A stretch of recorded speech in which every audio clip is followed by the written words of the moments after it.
What's going on, guys? AJ Good here at the Crimson Ghost Mask Room. I'm not at the House of Masks. I'm actually on a road trip right now, staying with my friend Rudy. I'm finally here. I can't believe this didn't happen a long time ago. But as you saw from yesterday's video, we went out Halloween hunting and stuff, but I couldn't leave here without making a video in the mask room. So, had a lot of people asking if I would go through Rudy's collection and pick out my favorite pieces. So that's what I'm going to do. I'm going to do a top 5, and this isn't based off of rarity or value or anything of the sort. It's just the masks that I find interesting and that I like.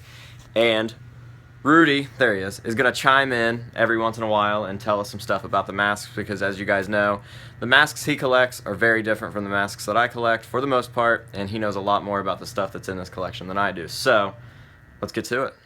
All right.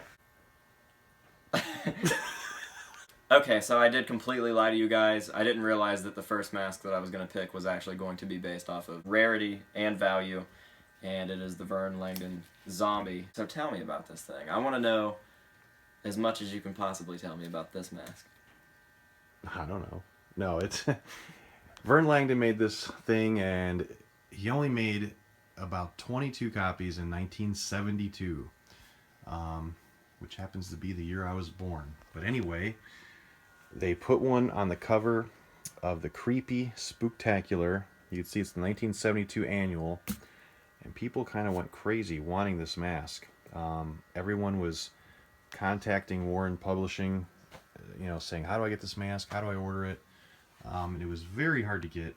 They put a few small ads out in Famous Monsters, but you seem to be able to never get the mask. Mm-hmm. It was nearly impossible. The cool thing about this copy is it is the only known copy to exist that is original. Original hair, original paint, untouched. It was foam filled in 1983, and that's pretty much why we're looking at it today, because it's still preserved and in great condition. There is one more copy out there that's been completely restored. New paint, new hair.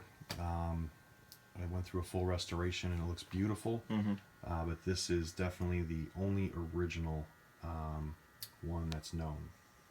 If you had to guess the value of this mask right now, if you decided to sell it, what do you think it would bring? I actually had some talks about that lately with a very, very important collector that's out there. Some people that kind of I don't want to say they work for him, but they know him. Mm-hmm. Were asking me what it's worth, and I wouldn't want to let it go for less than probably we both know $10 million. We both know what's coming. 30 grand probably. Right. And anybody that argues that, you just say go find another one then. Exactly. They're not out there, and this to collectors, to old school collectors, this is the Holy Grail.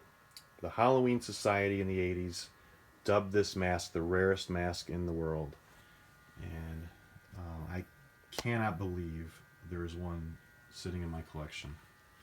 It's pretty unreal. It's incredible. That's the first thing I went to when I got here yesterday, as I walked straight in and started looking at it. So. It's cool that you are on camera with it now. Right, yeah. Document it. This is history. Yeah, this is important.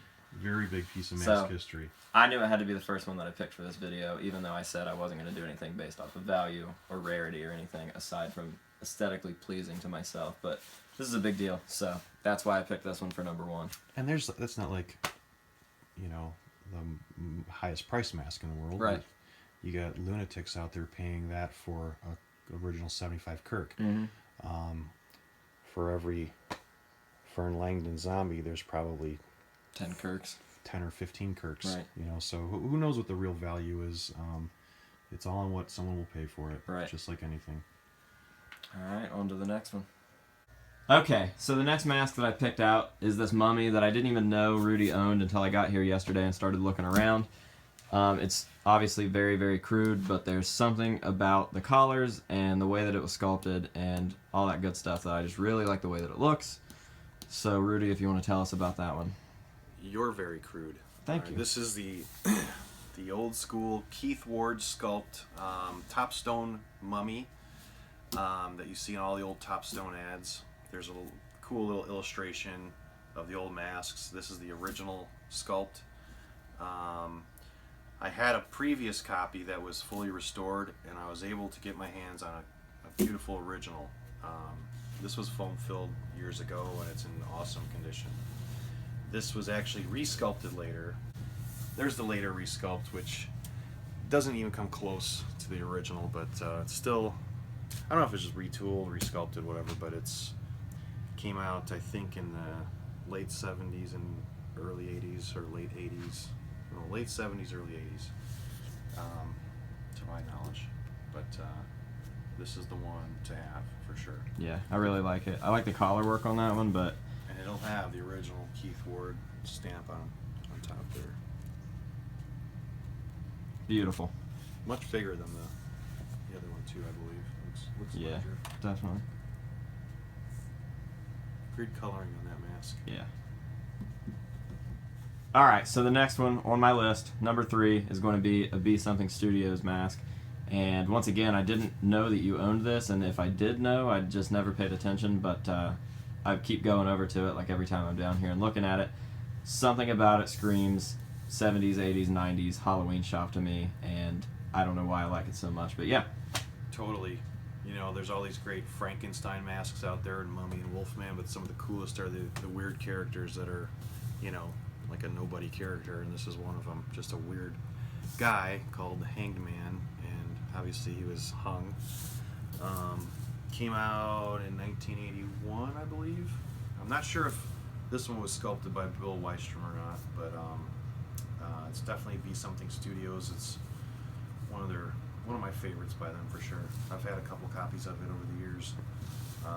This one has really good coloring. I've seen a lot of them where the eyes are discolored, but this one's pretty brand new looking. Yeah, I was going to say the paint definitely stands out on that. It's very nice and neat. And I don't know if the rope was ever, you know, straight up in the air at one time. Probably not. It probably laid over like that, but it's cool. It's real rope. Right. I have the original tag for this somewhere to find it. Looks great. But he's cool. Alright, so you have quite the collection of Carlisles. As you can see, there's some in the background over there. They're all over the place. Yeah, and it's a very, very well-known mask, especially the rainbow Carlisles, but this one that is yellow keeps standing out to me. And you mentioned something earlier about it being one of your favorite Carlisles, or if it is your favorite Carlisle that you have. So... First of all, Carlisle's one of my favorite sculpts of all time. Right. One of the coolest characters Don Post ever produced.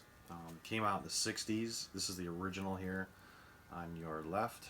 You can see it's much bigger. Then later, like in 1976, they came out with another version, another re-release of it, and they're smaller, but they still have amazing details. And a lot of them look like this rainbow. We call it the Rainbow Carlisle. It has a blue, red, and yellow paint job. But once in a while, some very weird colors were coming out of the studio back then. Like this one here. You can see the weird coloring on that one. Like purple, there's a lot of purple on it. But the one we were talking about before, this is the only copy that's ever surfaced with that color scheme. So it's pretty rare. I've never seen another one that looks really yellow like that.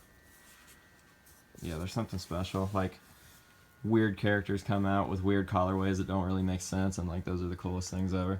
These came out in the 70s again, like I said, and they also made in 1978 or 79. They came out with the Glow Carlisle, which is this one. The whole thing glows in the dark. And I have another one. Of course you do. Which is this is a very strange thing. It's some type of weird prototype that nobody can give me a definite answer on why it was made. Not even employees of Don Post Studios. It's an exact Glow copy. It looks just like the other Glow copy, but this thing it's hard as a rock. It's completely like solid. It was never flexible. And it's got a little hole in the top, like it was made to hang from a rope, almost like a display I don't know, a convention or a store. I do know that around the same time, at the studio, they made a couple of banks, coin banks, where there's a coin slot in the top. Yeah. And a solid bottom, and I think maybe even a lamp. I can't remember if that's true or not. But, Wow. But this is definitely along the lines of those weird things that were made. It's solid. Nobody can tell me why.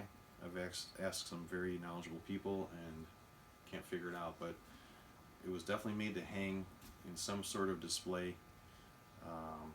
Don Post, I'm not sure why he made it, but it's pretty rare. Yeah, it's very strange. I dig it. The eyes aren't cut either. They're solid. So, pretty rare. Probably the only one you'll ever see. And the world may never know. The world may never know. I'm keeping the last mask a surprise because I was going to pick this one, this skull. But I've been talking about a certain mask since me and Rudy have become friends, and or since you got it anyways. You probably got it after we became friends. But this clown, I've talked about for a very, very long time, and I really would like to get one. So I'm going to flip the camera around and let Rudy tell you about that. But I have been bothering about that for years. So let's hear it. Quit clowning around. Get to it. What do you want to know? That was bad. That was really bad. I'm putting that in there. No. All right.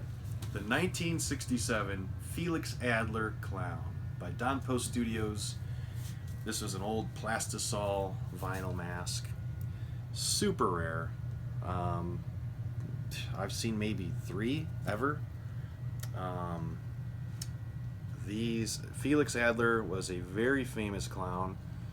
He was known as the King of Clowns. He worked for Ringling Brothers, Barnum and Bailey Circus for like 20 years, I think. He's in the Clown Hall of Fame. Very famous clown in the 50s, and they made a mask out of him. So this is a very sought-after mask by hardcore Don Post collectors. This particular one came in on a styrofoam head. You know how I feel about those. Mm-hmm. So it kind of had a reaction with the vinyl, and he's kind of hardened over time, but he's still in perfect shape. I actually foamed him to kind of keep him in shape after I took that head out of there, but